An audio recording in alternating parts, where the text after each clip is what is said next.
नमस्कार दोस्तों, स्वागत है आपका अपने चैनल अल्टीमेट नॉलेज पर। दोस्तों, आप सब लोग इस बात को बहुत अच्छे ही जानते हैं कि नास्तिक से लेकर के दुनिया के बहुत से ऐसे भविष्य वक्ता हुए हैं जिन्होंने इस बात की भविष्यवाणी की है कि इस्लाम धर्म का इस धरती से पूरी तरह से सफाया हो जाएगा। जिस तेजी से इस्लाम इस दुनिया के अंदर फैला था, उतनी ही तेजी से इस्लाम इस धरती के ऊपर से समाप्त हो जाएगा। और दोस्तों, अगर आज के संदर्भ में ये बात देखी जाए तो इस बात में कोई दो राय नहीं कि जिस प्रकार से आज के समय में इस्लामिक देशों के हालात चल रहे हैं, जिस प्रकार से आज इस्लामिक देश एक दूसरे से लड़ रहे हैं, जिस प्रकार से आज पूरी दुनिया इस्लाम को लेकर के एकजुट हो रही है और साथ ही साथ इस्लाम की और मुसलमानों की मुखालफत कर रही है, कहीं ना कहीं ये बात अपने आप में पूरी तरह से सत्य प्रमाणित होती जा रही है कि आने वाले समय में बहुत जल्दी ऐसे बड़े और अचूक परिवर्तन होने वाले हैं जो कि इस्लाम धर्म को पूरी तरह से तबाह कर देंगे और साथ ही साथ इस्लाम धर्म धीरे धीरे अपने आप ही विलुप्ति की कागार तक पहुंच जाएगा।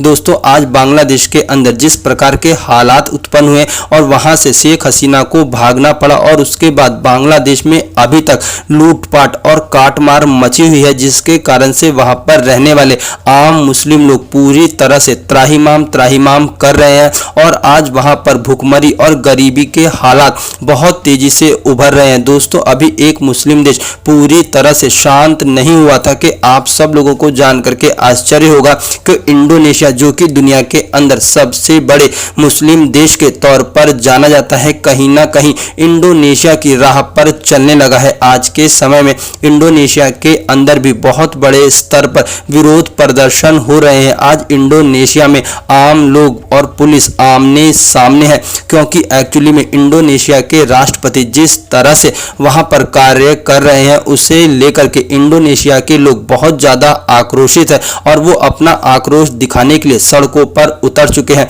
दोस्तों, इंडोनेशिया के राष्ट्रपति इस बात को चाहते हैं कि उनके राष्ट्रपति पद पर हटने के बाद उनका बेटा राष्ट्रपति बने, जिसे लेकर के वो चुनावी प्रक्रिया में संशोधन करने वाले हैं। लेकिन इंडोनेशिया की जनता ने इसे लेकर के अपना रुख दिखा दिया है और इस बात को कहा है कि उन्हें राष्ट्रपति का ये फैसला बिल्कुल भी मंजूर नहीं है। यही कारण है कि आज के समय में इंडोनेशिया के हालात पूरी तरह से बांग्लादेश के हालात की तरह ही हो रहे हैं। आज इंडोनेशिया की सड़कों पर भी लोग और पुलिस के बीच बहुत ज्यादा टकराव देखा जा रहा है और दुनिया भर के जानकार इस बात को कह रहे हैं कि इंडोनेशिया भी अगला बांग्लादेश बन सकता है, क्योंकि इंडोनेशिया के अंदर पब्लिक बहुत ज्यादा गुस्से में है और ये गुस्सा अगर निरंतर यूं ही चलता रहा तो शायद आने वाले कुछ दिनों में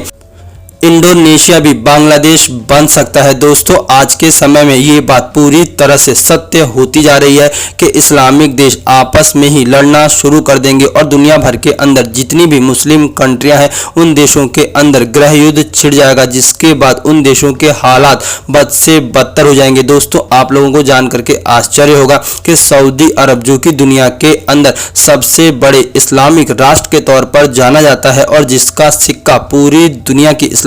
कंट्रियों के अंदर चलता है, उस देश के अंदर भी वहां के लोगों के मन में कहीं ना कहीं सलमान प्रिंस के लिए बहुत ज्यादा नाराजगी बढ़ती जा रही है और इस बात का अंदेशा लगाया जा रहा है कि आने वाले समय में शायद बांग्लादेश इंडोनेशिया के बाद अगला नंबर सऊदी का हो। और एक बात मान लीजिए कि अगर एक बार सऊदी अरब के अंदर विद्रोह शुरू हुआ, तब इसके बाद ये विद्रोह पूरी तरह से सभी मुस्लिम कंट्रियों में फैल जाएगा और मुस्लिम कंट्रियों के अंदर गृह युद्ध छिड़ जाएगा, जिसके बाद हालात बद से भी बदतर हो जाएंगे। दोस्तों, फिलहाल आप लोगों का इंडोनेशिया के बारे में क्या सोचना है, प्लीज अपनी राय कमेंट बॉक्स में जरूर बताएं और प्लीज हमारी इस वीडियो को शेयर जरूर करें।